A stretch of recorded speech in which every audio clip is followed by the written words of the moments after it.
Hello. Hi there, Insomniacs. How you flippin' doing? It's been a hot minute. Finally Yes, back is. again. You like how now it's just like once a month?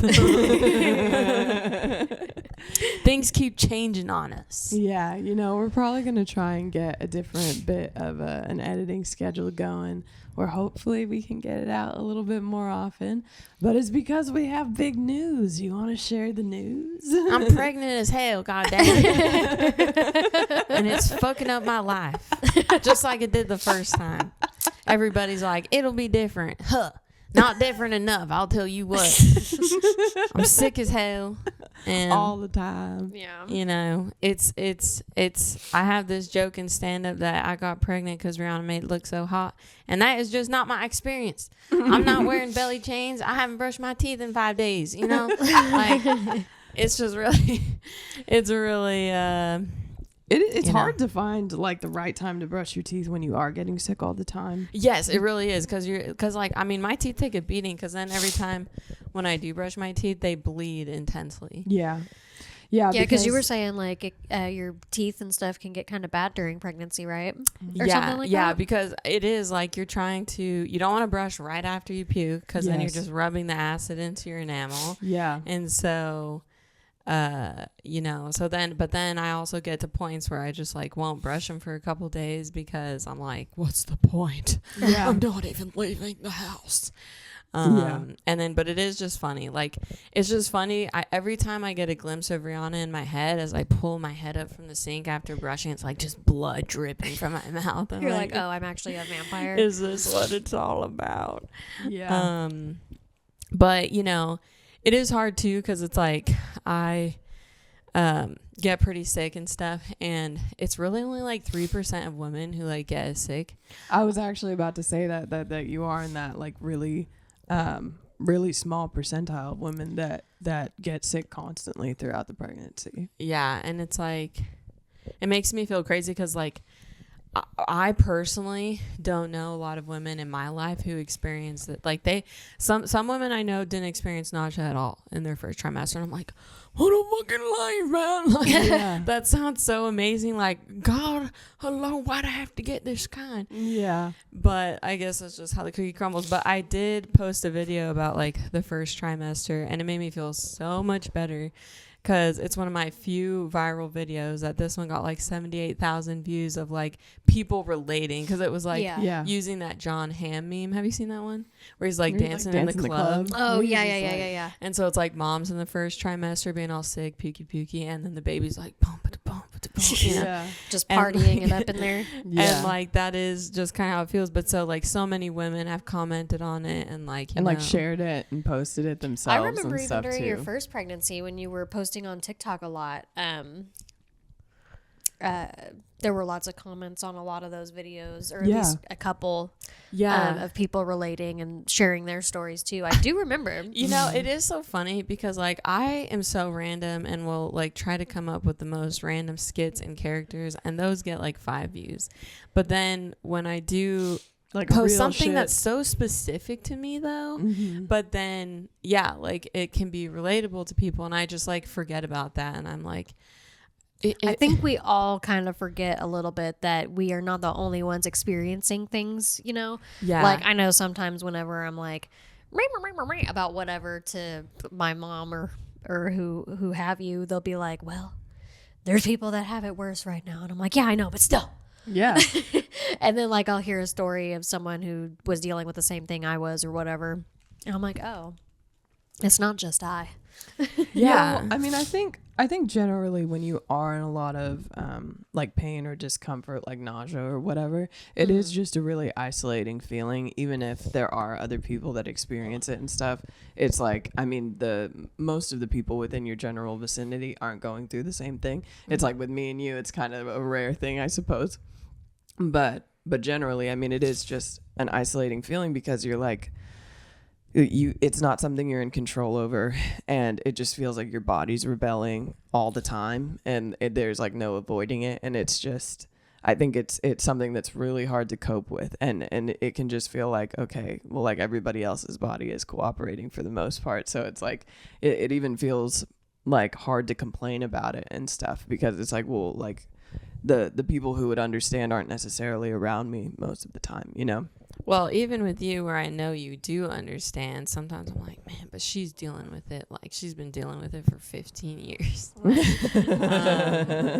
But I think, you know, I mean, I can see what you're saying, but I think that. But the difference is like I have less access to certain medications. yes, you have less access to certain medications that I utilize, you know, including Zofran, you know, at least in your first trimester and stuff.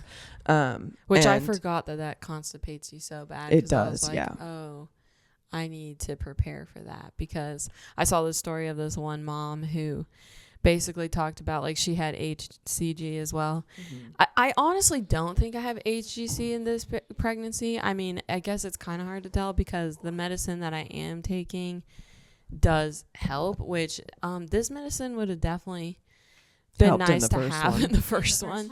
Don't know why my original doctor didn't give me that, but I'm also like, I haven't looked up the side effects of this because I don't want to freak myself out, because like Zofran has side effects, like they all do. Oh yeah. But at the end of the day, you're also trying to freaking survive. Yeah, but with the Zofran, actually, because of the constipation thing, I mean, I have that issue naturally. But annoyingly, like, sorry to get real with y'all, but it's we a part do. of life. Yeah, dude, I do, and so with the Zofran, I take half, like, at each phase of the day. Like, I take 2 a day, but I take half at a time because it makes it just a little bit easier. I'm just gonna lay. So sorry about this. No, that's awesome. I think this is the vibe for 2026. My back, like, I haven't done any yoga or stretching or anything. And so it's all taken a toll on me. Yeah.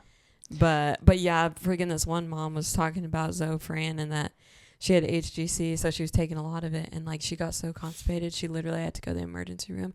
Yeah. And the doctor had to scoop out her butt. Yeah. What? I was like, oh my God. Yeah, that's the thing with the Zofran too. It's like you do have to stay really hydrated and stuff because that will help you as well. But yeah, I mean, it's a pain in the ass that, like, I mean, every remedy has its own slew of shit that it gives you or doesn't give you. Yeah, because it's like with this med, it's like if I take the full dose, then it's 4 tablets basically till the end of the day. And if I take all 4, it makes me really dizzy. So I have to split it up. Yeah. Like, so dizzy, like it felt like alcohol spins. Oh. Yeah. Yeah. That's awful. Sorry, this makes it hard for me and you to connect, Alexis, because I keep like, looking at I like this. It almost feels like we're your therapist or something, and you're like laying back, you know, and talking to us, and it's cool. But yeah, I mean, the thing is with me too is that, like, because I have dealt with it so long, like, to put it in perspective, like, when I was first dealing with it, that first year, I was exactly where you were. Just the first year? Well, no, I mean, really those first couple years. Okay, because I was going to say. Those first couple years, I mean, I was very depressed. I was struggling a lot. Yeah, especially with the weight loss and stuff, because it does just put you in such a weak place. And she has lost weight too, and it's crazy because it's like, you know, every pregnancy, I think for a lot of women it's like the immediate weight gain and stuff, but for Ashlyn it's always been immediate weight loss because she is so sick, and it's like, just brutal. I have good days. Like, I do think the good days are when I'm with people. Yeah. But like I was telling Alexis and stuff too, like at first, I mean, everything in me, like, at first it doesn't want to do it because I'm like, I feel like I'm in such a bad mental space that I'm like, you know, whatever. But then when I'm actually hanging, I'm like, oh, I guess I actually kind of feel better. And it distracts enough to where, like, I was telling Ron, like, the other day we went to Adam's dad's birthday. And initially, like, I was like, I don't know if I can make it. Like, I don't know. Because also, like, getting ready now. Yeah. Like, that is just... that feels like an Olympic event in itself. And then, but it was like, it wasn't until after I left the dinner that I threw up, because it was like, I was like, all okay. And I took my meds and stuff too. And like, sometimes like the medicine is hit and miss where it's like, I'll still throw up with it. But yeah. And like, so also it is hard to like hang out with other people who maybe like don't understand, where they're like, well, you seem fine right now. And it's like, listen, you just don't understand. And you know what? I'm glad you don't understand, because I wouldn't wish this upon my worst enemy. Exactly. Yeah. And it's well, like I had told you on Christmas Eve or whatever, like I hate that you understand in these times, because it's not something I would ever want you to go through. Right. And I really thought like maybe this time I could like handle it better. But no, it's honestly just been like more re-triggering to the first pregnancy, where it's like there are times where I'm like, I know I'm throwing up less than the first one. But not by much, dude. Especially if you've already lost 10 pounds, goddamn. Well, so I'm like 10 weeks right now. Mm-hmm. And I started off when I got pregnant, I was like 147. And so now, last time I checked, I was 135. But by this same 10-week mark with Raya, I was down to 123. Yeah. So I definitely was puking a lot more. The first time, yeah. Yeah. Because, like, at least, like, I know I am. The hardest thing I think I'm struggling with is keeping hydration. Mm-hmm. That's why, too, like, I've been trying to, like, snack on watermelon. And Yeah. But even that, it's like, there's just a little bit of acidity with the fruits that is. I mean, but I ate salsa, and that was fine. Yeah. Celery, lettuce. Yeah, celery. Well, I've been drinking some, like, celery juice and stuff. Like, That's celery... good. Cucumber, apple, ginger mixtures, but yeah, maybe I need like just no apples and stuff, because sometimes especially apples with the acidity. Yeah, it's like I go back and forth with the acidity, because sometimes I'm like I need the lemony tart, but then I can like feel a little bit of like reflux. But like I just ate salsa and I kind of feel fine with that, and I'm drinking Coca-Cola right now, and that's kind of okay. So it's so confusing. Like some days I'm like, I figured out what I need exactly. But it changes. And then the next day it's like completely different. Yes. Yeah. How are your allergies, dude? It's fucking killing me, dog. I took a Benadryl before we started too. Like, does that make you sleepy? Not this one. I only took one.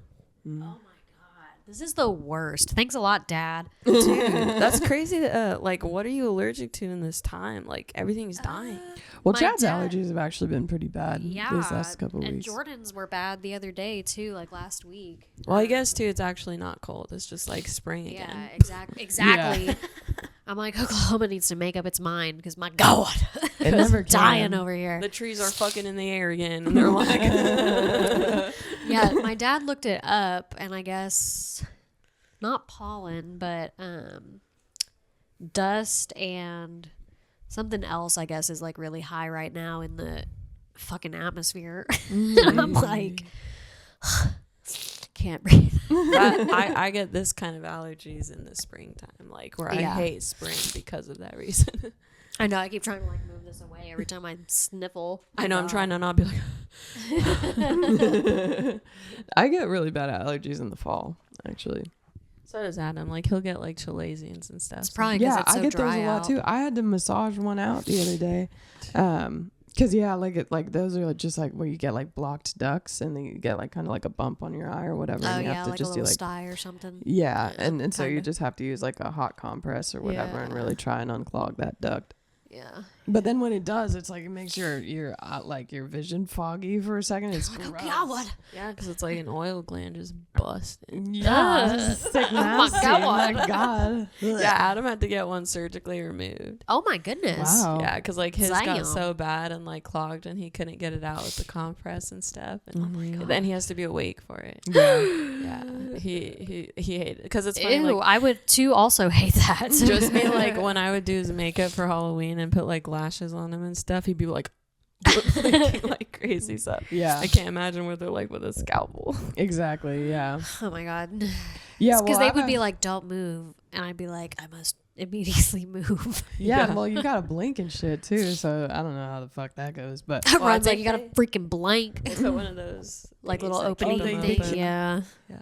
oh, that's brutal. Oh, yeah. F that. I mean, I have heard, and I remembered you talking about that and him talking about that. So it's like whenever I see one starting, I immediately just fucking warm some shit up and put it on my eyes, because they are irritating. They're weird. They don't like hurt really, but they just, you can just feel them, and it's annoying. I don't like it. I don't like it one bit. It's interesting. Yeah. How are you feeling, Ron? You know, I've actually been pretty good these last couple of days. I went to the doctor today, and I was like, renewing all my home health stuff for the new year, and that was cool. I'm glad to have that taken care of. Has your Medicaid or anything like been affected recently, or is everything kind of the same, health insurance and all that? Well, after I had done the disability review and stuff, everything has mostly stayed intact. Yeah, okay. And I was still approved. I'm still considered disabled legally. Hallelujah. But yeah, it was funny when I was with my doctor. She's kind of blunt and silly. And so, but she was like, you still skinny, but you gained weight. And I was like, hell yeah, and then, but she was like, is it muscle and these? And I was like, I hope so. But yeah, like talking to her about like kind of different updates and stuff, and the different progress. The different progress that I've made has been really nice because I was at such a fucking standstill for so long. Our video disconnected. Yeah, we lost our monitor. Let's see. Oh, there it is. Maybe. Oh my god, I just accidentally licked the mic. You just got riot germs. But yeah, I mean, and I've made like just extreme efforts as far as like supplemental powders and stuff that I add to my formula concoction and whatnot. And like even like these last couple weeks at Gypsy, I told you where I like I actually just do my flushing like out in the open, because I'll tell you what, y'all, I mean, I've had a GJ tube for God knows how long at this point. And it's like, I, for the most part, I've always tried to be pretty discreet about when I do my flushings by like doing it in the bathrooms or whatever. But there are some situations where like if the bathroom doesn't have like a solid vanity or whatever, where I'll just end up doing it like on the fucking floor and shit, which is not sanitary. So, so I've rethought that. And I've been like, you know what? I'm just going to start wearing like outfits that keep my tube accessible, where I can just do it at like the booth table or whatever at Gypsy. And I can just stay hydrated so much better, like while I'm out doing different things like hosting and stuff. Because especially hosting, it's like I'm sweating the whole night. I'm talking to the room. So I'm naturally, just my body is feeling things adrenaline wise. And so it's like, that in itself has really kind of changed the game. That you haven't done that sooner. Yeah, I think it really is just like this complex thing in my head where it's like I don't. It's almost like this. Bring attention to it. Yes, exactly. I don't want to call attention to it, and everybody who's like seen me do it and stuff, they've been like we talked about, kind of curious but not invasive really at all. And the thing is that I am actually pretty experienced and comfortable talking about it, because like I did have the nasal tube for so long. And maybe that was kind of why too, like when you had the nasal tube, you're like that, especially back then, you were just diagnosed with all that stuff, and also San Antonio was stupid and reacted a lot stupider. Exactly. Yeah, they were just a lot more rude about it, whereas like here I've never really gotten that kind of response. I mean, especially at the Gypsy, like I feel like everybody would just be like, oh, okay, sick, you know? Take care of it, brother. Yeah. So I'm glad you're doing that. But it's funny too, because not the exact same, but just like nursing publicly is very like, it does feel like, I thought, being like all feminist, like, oh yeah, I'm gonna just whip my tit out. Yeah. But it feel even like with family, like especially with family, like I mean, especially like my own my mom, like not so much, but like, your dad and stuff is like, I don't think you've ever seen my tit ever, Yeah, so exactly. It's just like, it feels weird. I mean, because people do react to it weird sometimes. I mean, especially if you're doing it publicly, but like also like, with my in-laws and stuff, like they would have like no actual issue, but I think they would be like, oh, or whatever. But at the same, but I feel like with the second one, like I'm just gonna be like, no, I'm just gonna do it. I mean, I think I'll also try to have like there are like nursing hoodies and stuff where there's just like a slit where like I think I want to get like more things like that, because I used to have like this car seat carrier that you could like, it was like a little like veil thing that you could put over the car seat for when they're taking naps and stuff, and to protect them from the sun. But you could also put it over yourself and nurse them that way. Yeah. But like in the summer, it's really like sticky and hot. Yeah. And so, and this baby gonna be born in the summer. My God. August 1st is the due date, but I think it's gonna be a July baby. I honestly, I'm like, what if it's born on your birthday? That would be so cool. That would make me so happy. Happy birthday to me and them. But yeah, like it just feels so weird, like because again, it's just more other people's reactions than anything that makes you know. Well, and everything you're talking about is kind of exactly what I was too, as far as just like having or wearing things that are more accessible or finding ways to make it accessible where it doesn't feel like it is calling a lot of attention, but it's something that I can still kind of do discreetly, because even something like this, I can just lift it up midway, my skirt is still covering a decent part of myself, so it's like I can just snap it on there and then fucking I mean, you know, me plunging a syringe is kind of like, I mean, it's visible. So, I mean, people can see that something's happening.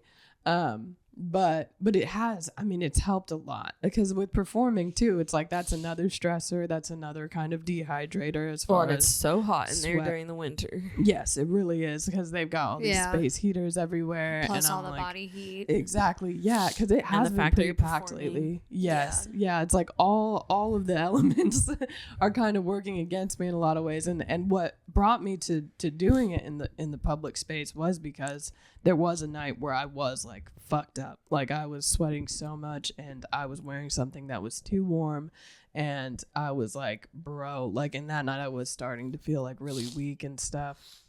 And I was like, no more. I was like, this isn't necessary for me. I don't have to feel like this.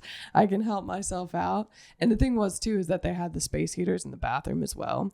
So it was like when I was doing my flushing in there, I was just like feeling worse, like as I was doing it. And I was like, this is some shit. Yeah, I don't need none of this. So, that has really changed the game for me and kind of helped me feel consistently better, at least in the hydration aspect, because it's like I kind of do my formula in almost like meal like chunks throughout the day, like in the morning, in the afternoon, in the evening. But the hydration, it's something that like I really should be doing all freaking day, you know. So just bringing my tube with me everywhere and finding spots where I can has been helping a lot, because otherwise I am just dehydrating myself. And dehydration is almost just as bad as starvation. It is, yeah, and it affects the body quicker. Yeah. Because like the malnutrition, it will start to get to you. You can go longer without eating than you can without water. Drinking. Yeah. Exactly. Because like and passing, I think water, especially like, for your seizures. Yes. Yeah, I think water, it's like 3 days or something, and then like for food, isn't it like a week, 2 weeks? It depends on how much you have stored. Like, right, because your body will feed on itself first, you know. Yeah. But if you don't have much stored, then it's like about a week and a half. Yeah. But yeah, I mean that in itself has been doing a lot for me. But I have actually, you know, we were talking about medications and stuff. I have actually been going several days without smoking. Like smoking nicotine weed. Weed. Oh. I wish nicotine, my God. That is a long-term goal for me. I plan to like do that helpline thing. But where days they without smoking weed? Yeah. Wow. Yeah, we're like, because like it's so funny, these last couple of days, it's like I'll be going to bed and I'm like, I haven't smoked at all today. Wow. And I'm like, shit. I'm like, that's kind of crazy. Was that like a conscious choice, or it was just more of not thinking about it? Yeah. Wow. Yeah, I just wasn't thinking about it, you know, like we would just be busy and whatever. And like Gypsy days, because we're performing, I don't like to smoke before if I perform, so that's kind of an automatic thing. But it was like Tuesday, Wednesday, yesterday, today, I haven't smoked. Wow. Crazy for me, especially. Yeah. I haven't smoked since I found out I was pregnant. Yeah, right. And see, and most of the time that is kind of one of my main things that I utilize to combat the nausea. And but I mean, I've just been using the CBD oil and the Zofran, and it's still pretty potent sometimes. And it's harder to eat, admittedly. Mm-hmm. It's harder to eat when I don't smoke. So I have noticed that these last couple of days I've been eating less. Mm-hmm. But really that's just for normalcy anyway. I'll never forget the first time I smoked, like after I had Rye, like it was months after, and Ron was with me, and I was like, dude, come up here. And then I was like, look at this lamp. And I turn it on, and it's just a regular lamp. I was like, oh. They're fucking cool, dude. It was like one teeny tiny baby hit, and I was like, damn, dude. Yeah, no, it is. Well, that's something too, actually, is like when you do go a couple days or whatever, consciously or unconsciously, it's like when you do hit it again, it's like, wow. It's like, yeah, you gotta kind of be careful because it can be like I don't do edibles anymore because like on my way back from my honeymoon, we had been taking like these like 10 milligram gummies, and like every day, like 10 milligram, like we went to Universal Studios and stuff, and like it was chill, it was fun. So on the last day, we're about to fly back to Tulsa from Florida. And so I was like, yeah, I'll just pop a gummy and make this flight go woohoo, you know? I don't know if it had more dosage than the 10 milligrams. I have no idea. But I went into another dimension on the plane. I started to have like a panic attack. I thought I was dying. Oh my God. I couldn't talk. I threw up. Yeah. And because I was like, I was like trying to get baby's I wonder if attention. it was like the altitude or something. No, well, I honestly, I didn't see when you had talked about it before. I didn't know that you were taking them regularly while you were on the trip. And so the thing Sometimes is they can that, build up. Yes. So when you smoke weed, it's not processed the same way in the kidneys as when you eat it. So when you eat it, it does build up in the kidneys. And so the THC will just kind of build up and to where it probably did lend itself to some kind of THC poisoning. Yeah. If it was for like it was the scariest because like I couldn't talk. I was like, and he was like, what's happening? Yeah. And in my head, I'm like, I'm dying. And like, I threw up, and then like we had to ask the flight attendant for a throw bag, and the flight attendant, and I feel like another person around me was like, what'd she take? And he's like, nothing. And I have not done an edible since. I mean, most of the time when I've talked to different friends about edibles, I'm like, do one, and then smoke for a couple of days. Like it's because doing it continuously, I mean, like some people can take it, some people's kidneys are, out of this world or whatever, but I think for most people it will build up a lot faster, and you don't realize how much it's built up in your system until it is kind of a situation like that where it's like it hits way too bad. Whereas like CBD and stuff, it won't ever do stuff like that to you, but THC most certainly. Yeah, I think smoking has its effects, I guess, on the lungs, but that's why I'm like, at least with smoking, I can gauge it, you know? Edibles, because I've had other experiences on edibles like before that where I was like, I'm way too high. Yeah, exactly. And I hate that. Like, I hate being too high as much as I hate being like too drunk or something, because I don't like feeling like I'm not in control. Yeah, not in control and feeling disconnected from my body, where it just feels like my mind is somewhere else. Like I don't like that at all. Yeah. Yeah, I don't like it either. I mean, like the only time I've ever had an experience like that was when I did a dab, and it was the one and only dab I ever did. Dabs are insane. And that makes weed like meth. Yeah. That's what it feels like for sure.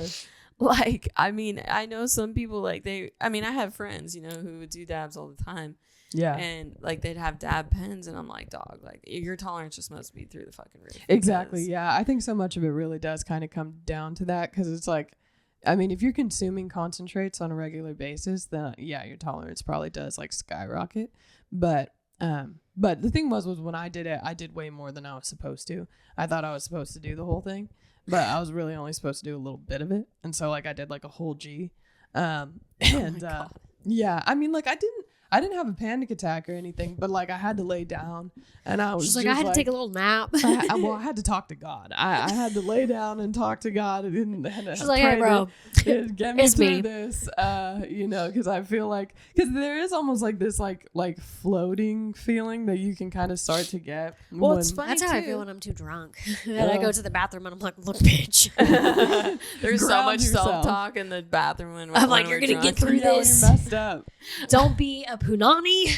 That's why I love Miley's lyric where like the mirror's telling me to go home, you know, because it's been a long night. Like, all right, there were many nights in that Yeti bathroom where I was like, girl, it's time to go to the fuck home.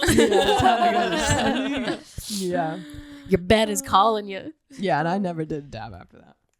Well, it's funny too because the people who are offering dabs are like, take more, and it's like, are you insane? Yeah. People, you must remember, those who do not do dabs are not ready for this. Yeah, because I mean, it is almost like dosing. Like you have to be careful, like when you're encouraging people to do stuff like that, because if they're not ready for it, they're not ready for it. You know? Yeah, like straight up. Like I would say most people, even if they are regular smokers, are not ready for a dab. I was, but that was too much. I mean, like I said, like it didn't necessarily make me feel bad. It didn't make me have a panic attack, but I did start to get that loss of connection with the body. And and now weed is so much stronger than when you just got it from your dealer at their weird apartment complex. Right. Know? Yeah. Hanging out with their Great Danes just to get a bud, you know. Like it was like 15%, and like these now they can go up to like 36. I mean, they can go up crazy amounts. Yeah, I was lucky. I had people that delivered. Oh damn, dog! I know. I was. Rhonda's like, I had the plug coming to me, baby. Straight up, it was wonderful, honestly. And like I think about them sometimes, and I'm like, I hope that they found other means of making money, because they were all cool. So it was just she's like I think about my drug dealers often. Yeah, hope they're doing what are they doing now? Working at a dispensary? I hope that some of them are, but one of them, I know I won't name names, but one of them actually works for a slut scene, nice. and throws different events for them and stuff, and I'm like, what that's team? awesome. A slut scene. It's Tulsa spelled backwards. You know? Okay, I thought you said something about slut, and I was like, did she say sled team or slut team? I'm so confused. And also, what is a slut team? A slut zine. So it's like a magazine thing that they do, that they make and stuff, but they also throw a slut zine. Yes. Yeah. Yes. Okay. So a magazine, but it's Tulsa backwards with zine at the end of it. Yes. Okay. Yeah. And they throw a lot of different badass events, I'll tell you what. I've never heard of that. It's really cool. Like we'd gone to one of their Halloween parties at Chimera. That was wicked. But really, I mean, every event that I've been to of theirs is a lot of fun. Like I feel like the event coordinators know what the fuck they're doing. Yeah, the photography is dope. It is funny though, because I used to have a hat that said a slut scene, and like old people would be like, a slut zine, like they're like, what is this? A slut zine. Yeah, and I'm just like, you want to get drugs? It's drugs. No. I'm a slut. That's what it is. We're reclaiming the word, and that I'm is a kind of slut part for of it. my husband. That's why I'm pregnant again, because this was an accident. That's just an accident. It's okay. It's okay. I was also an accident. It's fine. What a beautiful accident. Jack was also an accident. Jack was more of an accident. Like they were like thinking about it with you, but not like trying. My mom was. She was like, if it happens, it happens. Yeah. Cool. That's kind of. But with Jack, they were like, what the fuck? Like I said, my dad hung up on her. That's crazy. When she told him, and she was like, if he doesn't call back in 5 fucking minutes. And then he did. He did indeed call her back, and they're still married, so it's fine. It worked out. Yeah, I'll have to post the video where we find out, because we were in shock. I know, like, what was going through your head when you saw the lines? Yeah, because I saw you just going, oh. Well, you know, I had this sneaking and then it was like immediate tears. Yeah. I had this sneaking suspicion that, like, you kind of knew. Well, that you should send it to Ron and have her like clip it. Yeah. So that we can see it on the screen or whatever, if you want. Yeah, no, I could definitely do that, because I was thinking about posting it as a short as well and stuff, and like zooming in on our reactions, because I mean, there was a part of me before I even got pregnant that was like, that had a feeling that I would accidentally get pregnant, because like me and Adam have been using the same method of birth control, which has been pull out, okay, and for a long time. Yeah. 70% works, okay? That's the rate of that. But it had been work, because like when we had Raya, no pull out was happening, okay? And so, but then after that, like we went through years and years of no, I mean, I'd have pregnancy tests where I'm like, oh, my period's late, but then like usually my period would come the next day. And so But as this year was coming to a close and stuff, I don't know. And I was like, in some ways, I feel like that would be better than me trying to plan it, because if I plan it, it will be 3 years later. Yeah. And so, yeah, lo and behold. And then that day when my boobs were super sore, I was like, this is it. Goddamn. Like, this is it. Like, because the boob soreness is different from like period. Yeah. And yeah, so when I saw it, I was like, yep. Like, you're like, it's all checking out. Because Adam did not believe me. He was like, because I would, sometimes take pregnancy tests before. So he's like, you're just paranoid. This is like every other time. And then we're on the road and he's like, look up the statistics. And I'm like, 70%. He's like, pull up the stats. Yeah. And I'm like, I'm telling you, dude. And I need you to pull up some peer-reviewed articles. Cite your sources. And like, if we do post a short, I will blur Raya's face, but her face is hilarious. She's like, what is happening? Because she's like, are we happy? She was confused by me crying, like, Mama's sad? And I'm like, no, it's a happy tears, but like, you're like happy, but also fuck. Yeah, because now everything changes for me in an instant, where it's just like you and Dad just get to be the fucking same. Yeah. Exactly. And now my sweet baby, like, I've gotten these puke bags, which I would recommend. Like, I've also thought about making like a little survival kit short of like, dude, I saw you with those in your car in one of your videos, and I was like, damn, I could have used those a few times. Yes, honestly, yeah. Like, if you get sick from your periods and stuff, like, keep that in there, because there was one time I was taking like some medication, and I took it before I went to work, and literally on my way to work I had to pull over because I was like, I'm gonna throw up in my car if I don't pull over. And I did. I think you were like, that's scary too when you're driving. Yeah, because I'm like, what do I do? Do I just throw up in my car or what? Like, I had no idea what to do, and I'm sure I parked outside that Planet Fitness right down here on 91st. And I was just like, I flung my door open so fast. I was like, I don't know what's happening. Yeah. Oh my God. Yeah. Before I'd gotten the puke bags, I was puking in a firehouse truck, a firehouse hat. Oh, like those hats for the kids. And so it's like, something needs to change. You're like, this will do. And so, yeah, because like puking in public bathrooms is just traumatic, honestly. Yeah, okay, listen, I've puked, I don't think I've ever puked in a public bathroom, except for maybe, I guess, like at school or something that I'm just not remembering. But, dude, God, that would be terrifying. Yeah. I mean, even your own toilet. Because you're like, dude, no, one time, I'm sorry, this is about to get gross. I threw up in my toilet. Bitch, that thing splashed back out. Yes, dude. Well, dude, and it got in my eye. Oh gosh, you're like, I'm gonna get pink eye. I was just about to say how I didn't get pink eye. I don't know. I'm so sorry. That's disgusting, but it's truth. Facts. No, well, that was something that I told Ashlyn from the literally jump. It did that, and I was like, "Are you fucking kidding?" Like, as I'm like, my body is like retching from, because I mean, I feel so bad because like vomiting alone, like not even growing something inside of you, but vomiting alone is just, it takes so much, like your muscles out of you, just contract everywhere, and it's just like, especially with the get sweaty. Oh my God, dude, the sweat. Well, and also, dude, you're a freaking warrior, dude. Well, also, this is also gross, but it's like, I have thrown up in plenty of public bathrooms, and you're salivating so much where your saliva is so thick and it touches the water and then it comes back. And you're like, no. Yeah. It's like 10 times worse than like a sibling doing the dangle on you, but it's like adult version on yourself. Dude. So like, those change the game, because also it's like, hey, you don't want to, it's so uncomfortable to be camped out by your toilet forever. Yes, it is. So like now it's like, having those, I can throw up like as I'm like, well, at first I'm covered in blankets and I'm like, fuck, ripping it all off as I'm sweating and stuff. Yeah. It's crazy. But yeah, that has been so nice, because then it's like you can't even see it, because like even throwing up in a pot or a pan or like a trash bucket, you have like to actually rinse it. And just like it smells, Yeah. And so having those bags, you can just throw them away or dump it never or whatever. To be seen again. Yeah. I mean, those really do sound like game changers, because like, I mean, and I had warned especially it too. for your car. Yeah. Like, especially for your car. Yeah, that's good to just keep on hand for everybody. Yeah, honestly, honestly. that's what I'm saying. Yeah.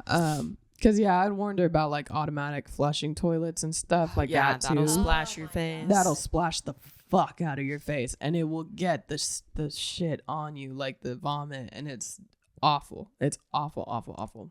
And, I mean, I've had so many nightmare stories. Dude, one of my old friends, I won't say her name because I doubt she watches this podcast, but she's on my Facebook page.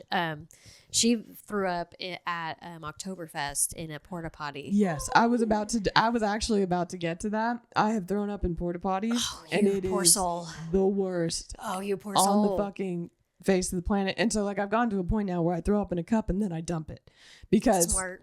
Yeah, smart. Because you don't. It's, I mean, because the shit that's in there, I mean, like, and the chemicals and stuff, like, it's so hot in there. Yeah, there's no way that it's, like, even good for you to breathe any of that. I avoid porta potties, like, so hard. I'm like, I refuse. Yeah, I mean, that's the only thing I hate about Oktoberfest is the fucking porta potties. Yeah, Oktoberfest and, what's it called? Neon Prairie. Those are, like, the two instances where there's, like, porta potties. Oh my God! Exactly. Yes. Yeah. Well, that was actually one of my first experiences with the porta potties. You went with me one year. That's right. Jesus. Yeah, and it wasn't until the second day that I started doing the cup thing. Yeah. No, but that is like just having your face in a toilet where you know so many asses have been. Not the asses.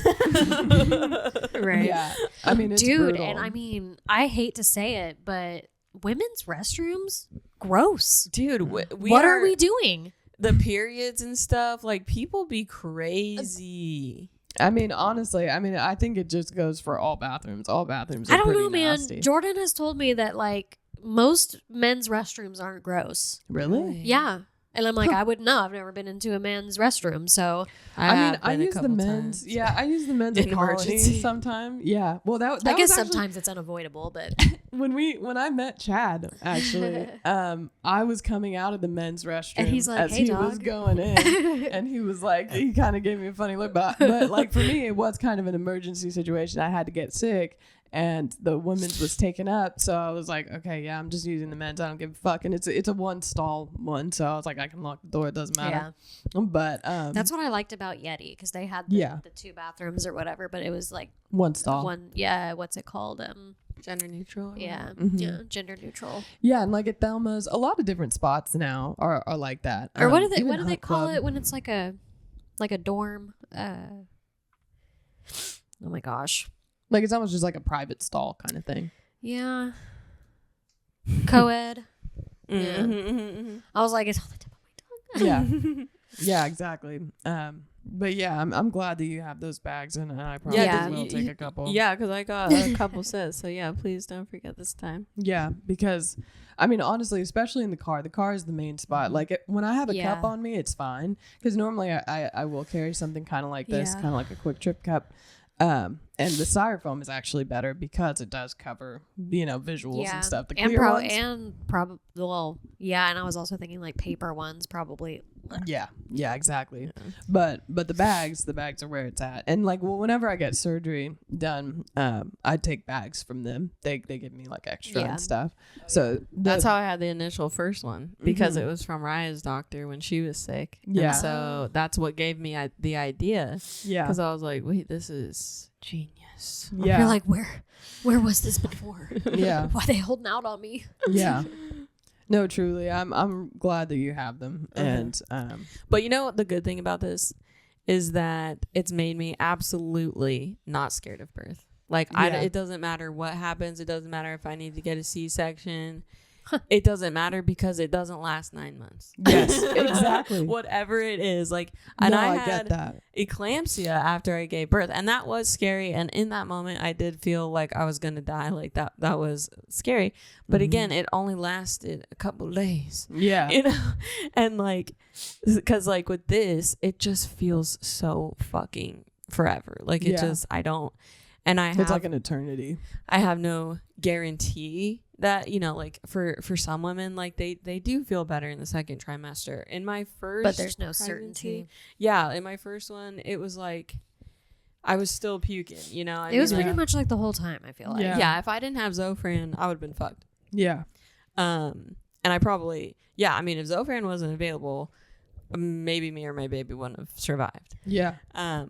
So, but like, that's the plus side, because I'm glad too, at least like there were certain aspects about my first birth that were traumatic, like getting the epidural, because it was a student, and like they made Adam leave, which I didn't know that he didn't have to leave, because I looked that up after and they're like, no, like he can stay in there. And so I think they made him leave because she was a student. Yeah.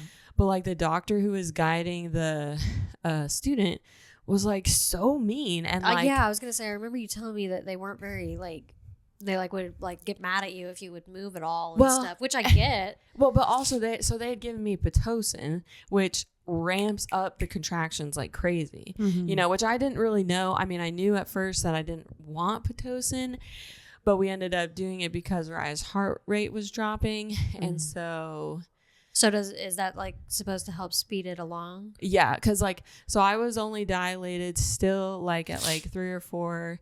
And then my water had half broke. So it was like, but if you wait for it to try to break naturally, I mean, look, this is what they say. Sometimes I'm like, is this scare tactics to like hurry up everything? But you are more prone to infection, and the baby's prone to infection. So if you wait for it to break fully naturally, break. Yeah. So they broke my water, because so at first I was like, well, no Pitocin yet. Good job. Break the water. And let's see if it speeds up, because sometimes after you break the water, like it'll speed up naturally. But then that's when her heart rate started dropping. So then I was like, all right, fine, give me the Pitocin. But I did not know what the Pitocin would do, because that's why it was so hard for me to sit still. Like, I feel like if I was having regular contractions that were Pitocin induced, I would have been it, because you have to have your whole body like this, and like, because I didn't have, when they're giving you the epidural, because like it's going like right there in the lower back, like right from your tailbone, like all the way, and it's like a long needle, so it goes from your tailbone all the way up to like the middle part, like right there. So do they do it like this way or this way? This way. And so but like the nurse, she has to like push down on me too, and so to I help was like, make you not move, or to kind of get it in the right way, because if they get it wrong, you're paralyzed forever. And so and that's if you move as well. And so, but I didn't have Adam with me, and so the nurse is holding on to me. I was like, can you hold my hand? And she was like, yeah, baby, you know, like, so with the Pitocin inducement and stuff, like, it was so hard to sit still. So I was like trying my hardest to not move, and then but I did like jerk a little bit, and he was like, you better stop moving, otherwise you're gonna end up paralyzed, and like all this stuff. And it was just not like the vibe to like help me in that moment, you know. If I had been any other doctor, I'm like, hey sweetheart, like, I know it's hard to stay still, like, but you gotta try, you know, like something like that. But some like, bedside manner. Exactly that. And so that compassion. felt, in that moment, it felt like very traumatic, especially since Adam wasn't in there, and like, they'd made him leave. So this time he's staying in there with me no matter what. But that was like, I mean, getting the water broken does feel highly uncomfortable. Like, it feels like they have to stick a hanger out there and pop it like a little balloon. So that feels very uncomfortable. I mean, there's a lot of trauma to the vagina for sure, that it's like, but then once I had the epidural, girl, that felt like flying on the cloud. So that's why, like, and then like just with the epidural, like, they're like, okay, now you can take a nap. And I was like, sweet dog. And then I'm like, I just remember seeing cubes fall from the sky. Like, you know, I was like tripping, like, it was really funny. And then also, I was saying like silly ass shit. Like, well, before the epidural, I was like, how did Donald Trump's mom give birth to that piece of shit? She did all this for him. Now I'm grateful. You know, like, I was saying all this stuff. And then, and then once I had the epidural, I was like, damn, dude. You're like, who's Donald Trump? No, I think about that often, about how so many mothers have had to go through such intense labor and all this stuff, and so many people just have like fucking shitty ass kids like him. Well, and I'm like, and I mean, it's interesting because I mean, there's so many things on the motherhood aspect where it's like, we really do, like, society wise, shun mothers, judge mothers. Also, moms are very judgmental as well. Yes. But the postpartum care is so fucking lacking, dude, that we are just leaving women up a creek without a paddle. Like there, I could go on and on. But besides that, the epidural, after I had that, and then I took a nap and woke up at like 7:30. They checked me. Raya's head was just hanging there. The nurse was like, feel her hair. She's got your hair, daddy. You know? And he's like, do we need to get her out of there? Like, how long has she been right there? And so they call the doctor in. They start pulling things from the ceiling. The room starts to transform. Yeah. And then they're like, push like you got to poop. And I was like, yeah, I can. And so she came out in like 10 minutes. Like, it was the best ever. Like, I had no issues with pushing and stuff, and I tore and I didn't feel it, you know. At least that day after. Yeah, exactly. Because like that was when that was part of the reason why I needed pelvic floor therapy, because like my scar tissue is very sensitive. Sex was terribly painful for 9 months. Like, yeah, I don't understand why that kind of physical therapy is not just like included in aftercare. It absolutely, like the fact that they're just like 6 weeks, they're like, you can have sex now. I was like, I can, because then I'm like, hurts okay, like a bitch. Let's try. And I'm like, oh no, excuse me, I feel like I'm being stabbed with a fucking knife every time we try to have sex. Exactly. No, it really it's okay to laugh. It's just the seriousness. You're like, actually no, I'm being fucking murdered. Like, and it does, like, it would make, that's awful though. It would make my body sweat, because like it would bring back the trauma of the birth. And it was crazy, because it was like, even though I didn't mentally remember the pain, as I was remembering it through physical intercourse, it was like it was very, it's weird what your brain can do. oh my god. And the body too, because it was like the body was just the body responding, and then is like, hey, remember that, and you're like, Yeah. please no. Yeah, you're like, I actually didn't feel it. You're in like, that I was moment. there, it's fine. But regardless, and like I said, I had eclampsia after like all of that. Yeah, how was that experience? Like, that was rough too. What? Because I know you came home and then you had to go back, right? Yeah. So like, what made you be like, whoa, I think I need to go back to the doctor? Well, it's kind of crazy, because I had heard from other like pregnancy TikTok that your blood pressure, like usually when women get preeclampsia, it's actually while they're pregnant, right? Hence the pre. And so they noticed when I was giving birth that I had high blood pressure. So they were like, did you ever get diagnosed with that? I was like, no, I haven't had any issues with that. But I did get a blood pressure monitor for my house, just because I had heard that. It's good to have on hand. Yeah. And so it wasn't, until we got home. Like, I felt relatively fine for the next couple of days. But it wasn't until like the third day that we were home where I was like, my tongue feels weird. Like, it started to feel numb and tingly. And then my ears, like, and I had passed out once before during pregnancy. And is this because your blood pressure was too high or too low? Too high. Way too high. Like, the numbers were crazy. And so I was like, Beba, like, I was like, literally, I was like getting up off the couch, and I was like, I think something's wrong. And so I was like, take my blood pressure. So he got the thing. And we called the doctor and gave him the numbers, and like, she needs to come back to the emergency room in the maternity ward. Yeah. Like, now. And like, it was crazy, because Adam, we hadn't used the car seat except for to bring her home. Yeah. So he didn't know how to like strap her back in, and he was already like freaking out because I was down. Like, I was like, I was on the flow. And like, and so we first called my parents. They were kind of like, what's happening? And like, it's okay. So then we called. What time was it? It was like 11:30 at night. Okay. And so we called Adam's parents. They came over and watched Raya while he took me to the hospital. And oh god, they had to put a catheter in me. Yeah. And usually when they put the catheter in, when you have the epidural, like, you don't feel it, but this dumb motherfucker. Yeah. And then the girl was having trouble with my IVs. What kind of what kind of catheter? For pee. Yeah, dude. Yeah, those hurt like a bitch a lot of the time. Man. God. I don't think I've ever gone one place comfortably. Yeah, it's, and even still though, it's like, I look back at it, I'm like, still easier than the pregnancy. Yeah, I understand. Yeah, but because I'm sure once it's placed, does it still feel super uncomfy, or is it like, I mean, I'm sure it probably does. That's a dumb question. No, I mean, it feels the placing of is harder than just being. Because then exactly, it is kind of nice, because then you don't have to get it. So why did they have to place that? Because they were gonna have to give me magnesium, and I wouldn't be able to go pee, because magnesium makes you really sleepy and tired and stuff. Right, yeah.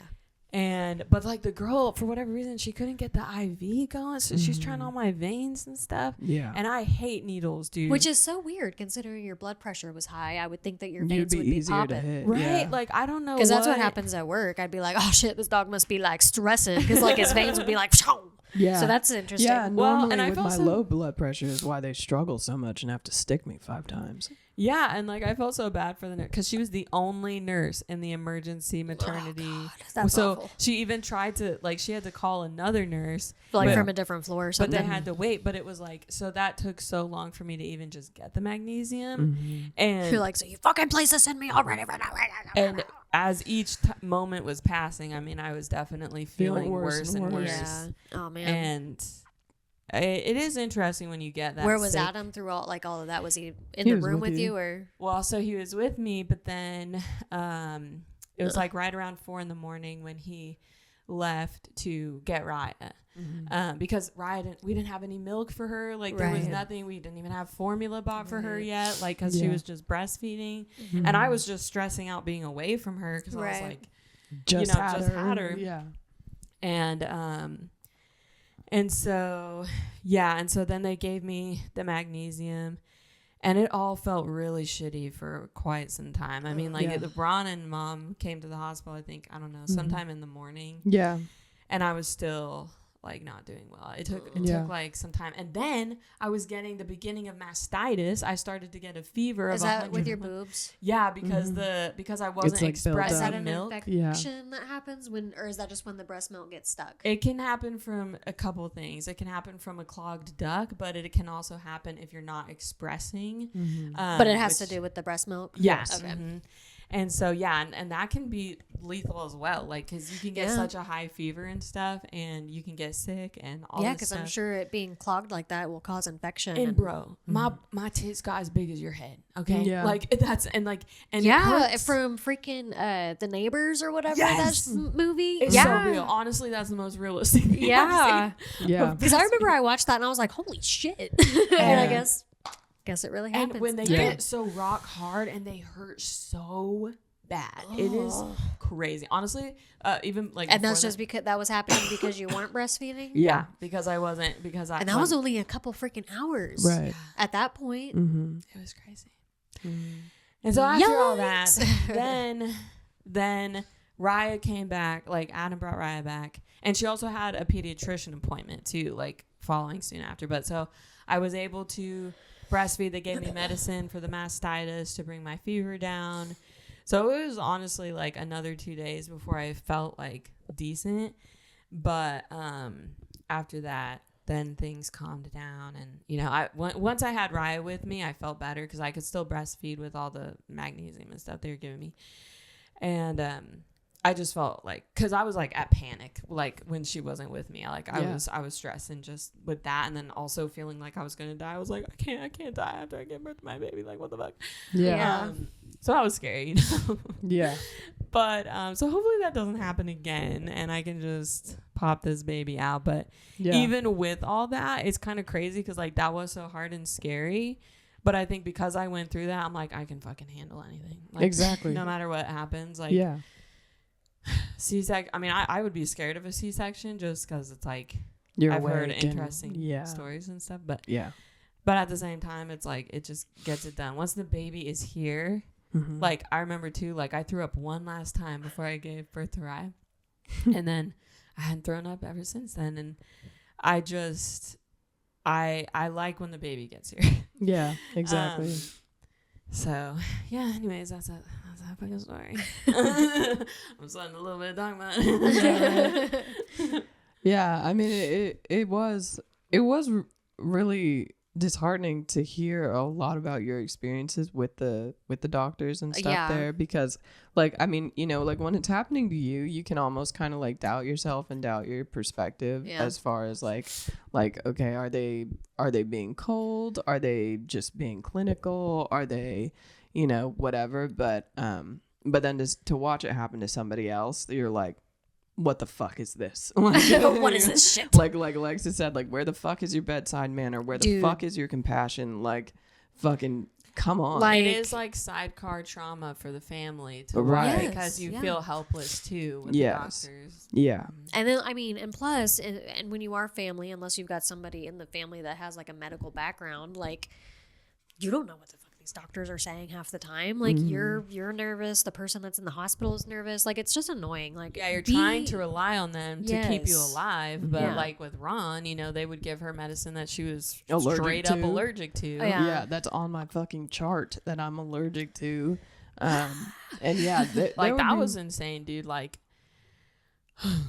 yeah, when shit like that would happen, and I like they would tell me after the fact, after they shoot it in my IV or whatever, I was like, oh, what was that? And then they tell me, and then I'm like, oh fuck, no, wait, I'm allergic to this, and it's like almost like everything starts like fading, you know, because like this starts swelling and whatever. She would turn white as a ghost, where it really was like, is she gonna freaking die, you idiots? Like, hello. Yeah, and I mean, you know, like I can't imagine what mom and dad would feel at those times. I know, dude. And they would lose it on the doctor sometimes. You know? Well, as you should. Rightfully, yeah. I mean, honestly, like, that's crazy. In some of those instances, I do feel like there was like means to sue.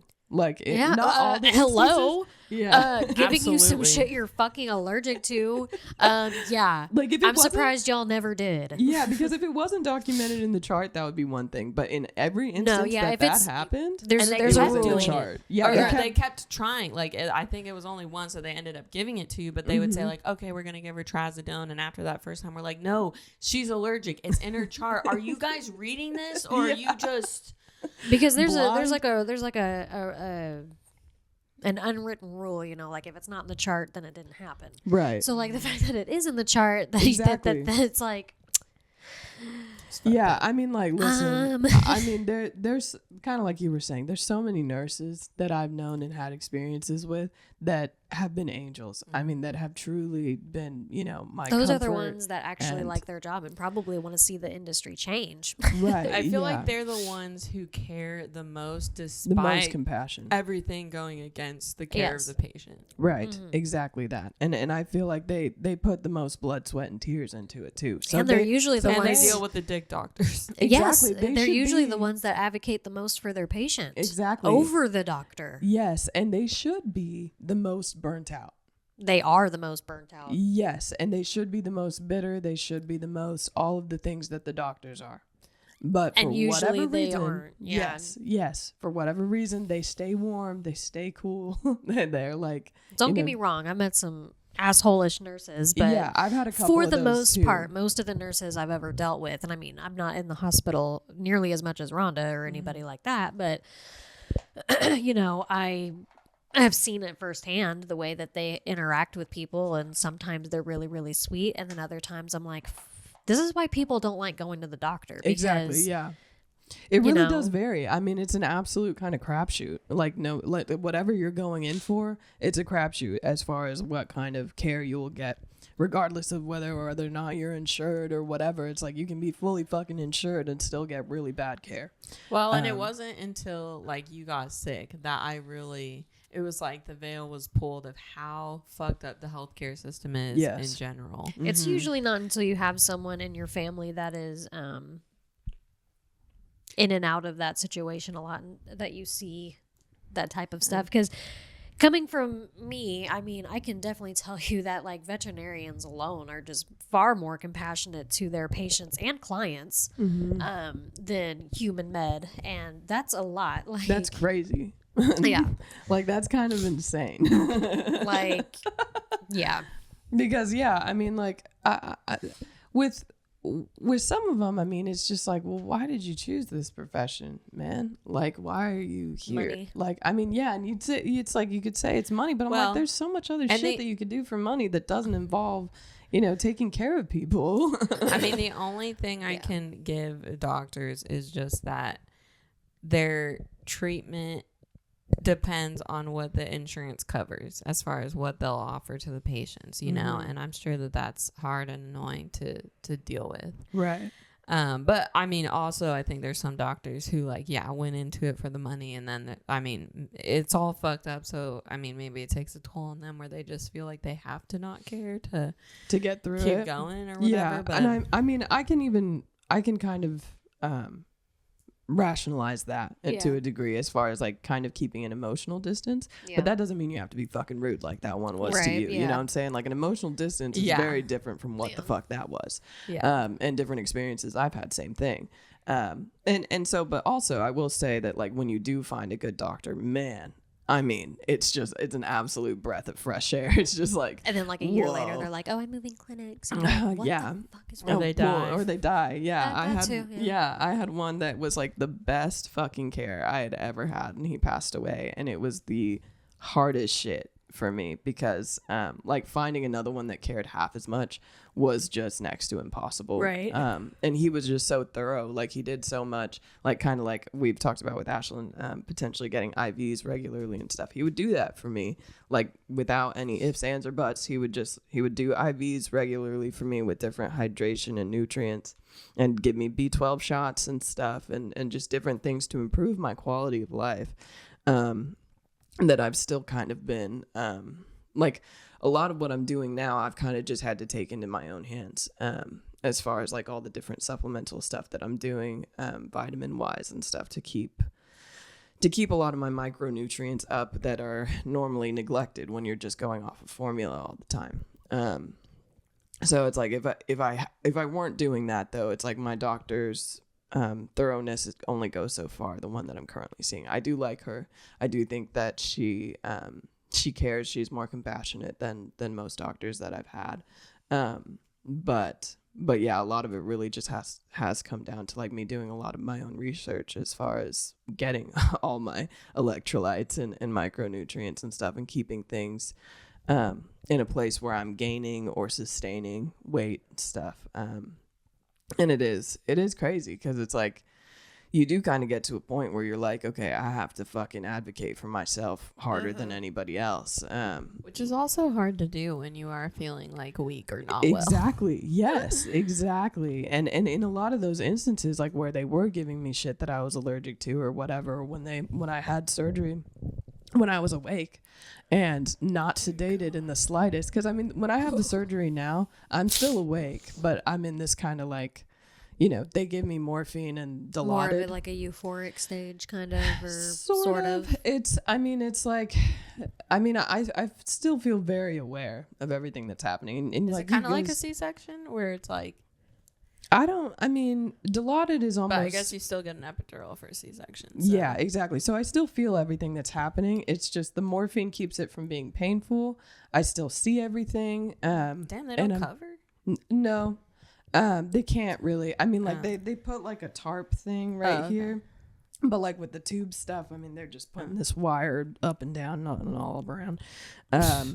And so like I am still awake, but there was a time where I did it without any sedation, without anything, and it was hellish. It was so bad, and I just wanted to puke all over everybody. Yeah, I mean it was crazy too, because when I came out of that one, I came out of it laughing, but then I just started fucking crying because I was like in a state of shock. Yeah, I was just like, I don't know why the fuck this just happened. No, like that is. It's just crazy because it's like, it wasn't like with all the trauma and stuff that you went through at the hospitals. It's not just like one team of doctors and whatever. And anesthesiologists. It's in multiple states, different places, all these different, where it's like just continual neglect and trauma. It's just like, what the fuck? Yeah. Do y'all get off on this shit or what? You freaking freaks. It's like that meme. I'm just a freak. And, well, it's crazy too, because I remember like in therapy, I got to a certain point where I realized that, you know, like a lot of the trauma that I've experienced sexually and stuff like that, it's almost similar in that like a lot of it feels very violating, in that you don't have control over what they're doing. Like there was one time where I was woken up by an enema. And like the lady literally just turned me over, stuck the thing up in me, and turned this shit on. And I was like, say something, my God. Yeah. Like, just like what? Like, hello? That was brutal. There are so many instances kind of like that where it does just feel very violating. It makes you feel like not safe in your own body and not safe in a place like a hospital for sure. And so So, but it is weird trying to process it as like, okay, maybe these things weren't fair to me, and like, and there are probably a lot of other patients that have experiences like that too, and that is disheartening. It's sad, because like there was this other girl when I got surgery this last time who was telling me that like her GJ tube was like making her feel awful. It was really painful and stuff, and that she was really thinking about getting it out and trying to get something new. And it was so sad because I mean she was older than I was and stuff. And I don't know, like when you do see it happen to somebody else, it does start to hit different, where, because I think it, for me especially, I've had too easy of a time just like writing it off, like it's fine, it doesn't matter kind of thing. But like, say like with your next birth and stuff, like I will feel very advocate-y, you know, and just kind of like, bitch, you better fucking be cool, god damn it, because you know you've been through enough as it is with the pregnancy, that it's like you don't need that shit on top of it. It's insane. So, but I mean, honestly, if y'all have ever had any experiences like that, feel free to throw it in the comments and stuff. Yeah, because for sure. Truly, I mean, like I think it would just kind of help that isolating feeling on both ends, probably. Like right before we started filming, like I was telling Ashlyn, you know, that's what this podcast is for. Like she could use this podcast to advocate for, you know, the less than 3% of people that go through the same thing she does. Because exactly. I mean, like you were saying, there's people out there that have, you know, said things like, you know, maybe you're being over dramatic and blah, blah, blah. And it's like, no, brother, she's not. Like, I can promise you she's not. Yeah, because like in all other, you know, when I'm not pregnant, like I can work out really hard. I can work really hard. Like my work ethic and my, you know, I mean, the ADHDness might take, you know, and I'm off my Adderall too, you know, so, but yeah, with pregnancy, like, and especially, not knowing anybody who doesn't get as sick as me, like it is very isolating. And so, you know, if you go through similar things, like, please connect with me. Yeah, because it does help. I mean, I think like out of like pain and stuff, it's helpful to connect with others who experience it. I mean, it's unfortunate that we experience it in general, but it helps if we can have a little bit of community. And for all we know, it could be more than 3%. Yeah. And it just could be that they're Women's not advocated, or they just think it's normal or whatever, you know? Yeah, because that's what my first, like, I'm 1,000% sure I had ADHD in my first pregnancy, and my doctor just kept making it seem like it was normal. It's like, oh, throwing up 8 to 10 times a day is normal, because some of the women I know, they only threw up once their whole pregnancy. Like, the or they just threw up in the morning. You know? And like, so, you know. Or like every so often. So, but exactly that. I mean, it very well could be underreported because other OBGs or whatever are just like, oh, it's fine, don't take it's it normal. as serious, Yeah, exactly. And so, but it's not reported that way. Yeah. So, and also postpartum care, like you have to be your biggest advocate for it. Like I'd say the biggest thing, like once you get cleared for 6 weeks, I mean, even before you give birth, you should find a therapist if you don't already have one, because it's absolutely necessary for postpartum mental health. Yeah. And then after they clear you for 6 weeks, find a physical therapist. And if you have any pelvic floor, like if you sneeze and cough when you pee, I mean, even if you're not pregnant and you sneeze and cough, or you pee when you sneeze and cough, you need pelvic floor therapy, because it doesn't have to be that way. Like all you have to do is strengthen your pelvic floor. But anyways, like finding a physical therapist, pelvic floor therapy, like pelvic floor therapy is freaking weird, because it feels intimate in a way or whatever. Well, and you do kind of have to relive some of your birth trauma, which is the hardest point, but it is cathartic. Like it does help you heal both mentally and physically, but they are having to like put pressure on kind of your most painful points that you're experiencing. But then also you have to take like a pelvic floor wand at home and do it yourself as well, where you have to find the pressure points that hurt the most and like gently press and massage and stuff to make it better. So that's hard, because I'd literally have to be like, okay, Adam, can you like take the baby while I go like put this thing on my vagina? Like, but it does help. And like, I, even right now with my like in my first pregnancy, I was peeing myself all the time, and this one I'm not, because my pelvic floor is better. And again, but it's like, if you have pain during sex after pregnancy, that could be the main cause, because like I once I got pelvic floor therapy, I could have sex again, but it was like I literally couldn't for so long after I had Raya, and you know that people know. I mean, I could have just lived like that and then just had painful sex forever, and a lot of people, a lot of doctors and shit write it off. They're just like normal. They're like, you just had a baby. Duh. Well, actually, speaking to that, like, so I had gone to different OBGYNs for a while, kind of talking about painful intercourse specifically, and that my periods were painful and stuff like that, but that seemed normal. But the painful intercourse was a steady standard thing for so long, really my whole life, up until I went to see Dr. Stevens. And it was only then that she looked to see if there were, you know, tumors or teratomas or whatever. And of course she fucking found them. And then, you know, sent me to Dr. Gold to do the surgery and all this stuff. But it was like all the OBGYNs. That was the main thing that was causing you pain, was the teratoma? Yes. And I wasn't sure until Chad, you know, but it's not painful anymore. And I'm like, it's just crazy. That was years and years. It was years and years, man. And it's like, if just the first OBGYN had checked for that the first time I talked about it. Was it a male OB or was it a female OB the first time? Well, the first couple that I saw, they were all women.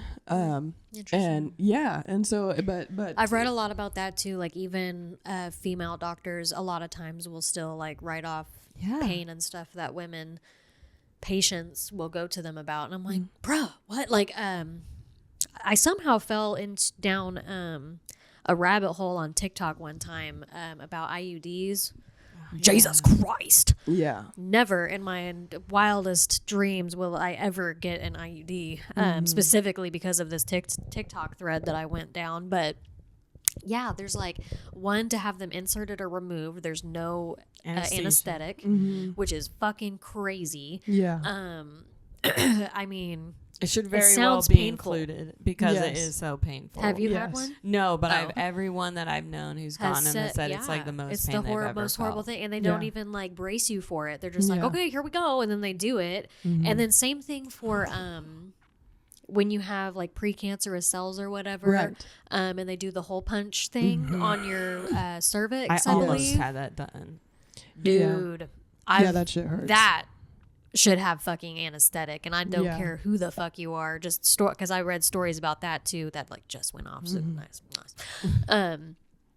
Because I think it was on the same thread. And man, I watched a video of how they do those IUDs and stuff, and I'm like, what? And that's where it's like women's care specific. I mean, you know, I'm sure healthcare in general sucks on all fronts, but it's like, this is where it's like, so whoever's in these higher ups needs to be like, yes, women need anesthesia when they get these certain procedures done, because it is ungodly pain that we are bestowing upon women for no good goddamn reason. They're just trying to get birth control. Right. Or don't men get anesthetic for vasectomies? Motherfuckers, of course. Yeah. So why are we not getting the same for that type of thing?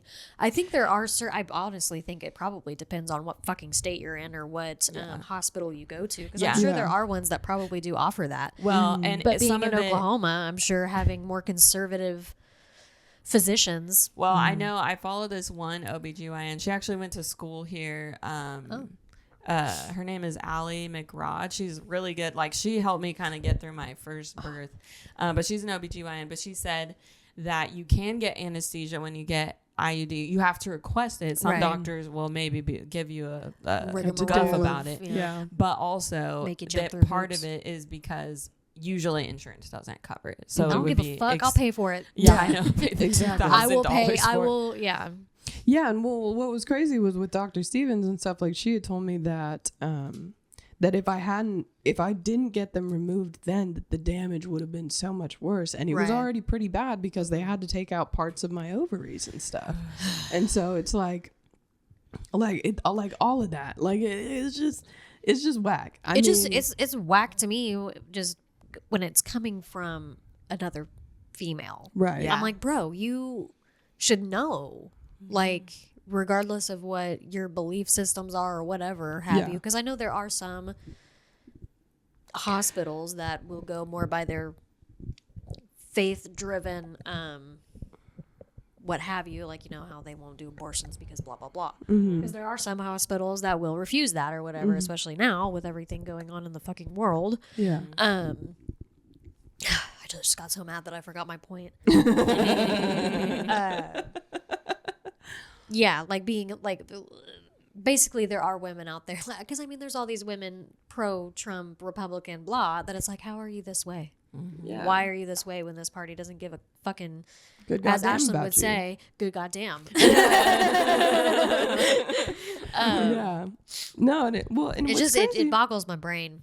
Well, with the ones that I saw before, I don't even think that it had anything to do with them being conservative. I think that they just thought that like the way that they put it was just like, well, were you wanting the sex? And like in some of the instances, no, but in some of the instances, yeah. So it was like, but it was painful every fucking time. Exactly. So like they take it as like they try to construe it in a different way, that it's like, well, are you just basically being over dramatic? Yeah. Right, It's like, is that something you're doing? Yeah. Like, was this, especially considering you were so young. It's like, are you trying, like, they were probably thinking, you know, stuff about, well, this girl's young. She's talking about sex. Like, do her parents know she's having sex? Blah, blah, blah. Well, so I'm sure there was probably some of that stigma as well. But it's also like, I was already an adult by the time I was seeing them and stuff.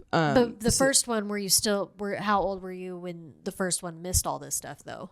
I mean, I was 18. I had to at least have been 18. I mean, that's still pretty young. Yeah. And you were still living with, you know, my parents. Yeah. Yeah, but I mean, and I had already had sex up until that point, and I already knew how painful it was then. But as it continued, I mean, even when I was like 21 or whatever, it was the same thing. And I would talk about it, and I'd be like, I don't think sex is supposed to feel like this. Like because I felt, you know, when I would talk to other people about their sexual experiences, I was like, I mean, it can be good. You're like, you wow. know, like, and I've seen many stories like that, where girls are like, it's can been be a shit good for thing. me. Yeah. Yeah. And so it's just like, and like I said, like up until Chad, I wasn't sure that it would feel good at any point. That removing those helped. Yes, exactly. Or because I wasn't sexually active like for Right. years after the teratoma surgery. Like not even with myself. Like I just did not have a sex drive. I was way underweight. My sex drive was dead. Dude, that's like the other thing too. It's like when you feel so weak and so bad, like, you know, like me and Adam haven't been able to like really have sex, you know, and like, but it's hard to enjoy anything. It really is, because it's like, even when I'm like trying to do something for me, you know, like I'm like, I can't even really feel good in this aspect, like, you know, it's hard like, to summon the energy. Yeah, and even your mental state, I'm sure. Yeah. It's all absolutely brutal. And I mean, but what I would have given to have gotten them removed fucking 5 years earlier, you know, and it probably would have been a less invasive surgery because they were smaller then, you know. So did yours it's end like up having teeth or hair in it? Oh yeah. Because have you ever looked up a teratoma? So it looks like sometimes they like call little little aliens, monsters, yeah, because they'll have teeth like full, like sometimes adult like size teeth. They can have eyeballs. They can have all sorts of shit. Because it's like, what is it, like human DNA that's like trapped in something? Yeah. Yes. Yeah. And they can get really bad. I mean, like they can really fuck you up if they are like unattended and untreated. And it's so crazy, man. I mean, like when I do think about stuff like that, I'm like, yeah, why? Dude. Yeah. What? Yeah, and so, but for that one, they did have to split me all the way down the middle and go in the sides too, and that was one of the most painful fucking surgeries I had ever had. Like during or after? Both. Really? Yes, because like I was like fully out when they did it, but when I like immediately when I woke up, it was like, oh my God. Like, I mean, like just everything hurt so bad. And they like had to like reform my belly button. So it has like a weird split. Isn't that the most insane thing you've ever seen? Yeah. Is that where they got the idea for those Fugler dolls, I wonder? Because that's like what they look like. That was the inspiration behind it. But yeah, I mean, and I don't know. It's sad. I wish our systems were better. I was grateful though when I found Dr. Stevens, and that's why I recommended her to you for your second baby. I cannot wait to meet her. I meet her on the 26th, and I'm really. I guess if I ever get there, I'll request her. Yeah, absolutely. You for will, sure. Girl. Yeah. I can't. I will. I mean, and I hope when you do get pregnant one day that you have the best pregnancy ever. Me too. I hope but so if too. for whatever reason you don't, I will be there at every beck and call and be like, "What do you need? You need a McDonald's? You need a puke bag? What do you need? You need one of these puke bags." And well, you know, it is crazy too because I did find this one other resource. It's called the Her Foundation. I didn't get too into it, but like, because this one nurse I saw on the comment of a TikTok where they're like, there are in some states HG nurses specifically who will come to your house and give you IVs and stuff. Okay. That's awesome. I don't know. I didn't get far enough to see if there were any. You said it's called but the Her Foundation? Yeah. Mm-hmm. Okay. Resources, people. Yeah.